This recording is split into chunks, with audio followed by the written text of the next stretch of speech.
ভাই দাঁড়াও দাঁড়াও, এদিকে আসো, ধরছো কেন? এদিকে আসো, এদিকে আসো।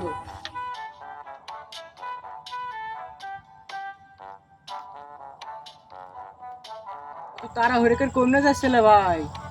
আর ভাই বইলো না, গেলাম পেয়ারা চুরি করতে ওই কিনে ভুইতে হেভি মশা ভাই, কামড় খেয়ে আমার কামড়ে মেরে ফেলেছে আমার। তাছাড়া ভাঙতে ভাঙতে চলে এলাম আমি। তাড়াহুড়ো নেই ভাই, এখানে একটু বসো, একটু দুইজন মিলে গল্প করি। এদিকে আসো, বসো। ঠিক আছে ভাই। ভাই বলো। ওরাম ভাই মরছো কেন? ভালো করে বসো দিনে ভাই, ভালো করে ভাই, বসো। তোমরা তোমাদের পাড়ায় মশার কি বলে ডাকো? ভাই আমরা তো আমাদের পাড়ার মশাকে মশা বলেই ডাকি। কেন, তোমরা কি বলে ডাকো? আর ভাই আমরা মশা তো ডাকিনি, শালারা এমনি এসে কামড়ি দেয়। থাকো ভাই, গেলাম।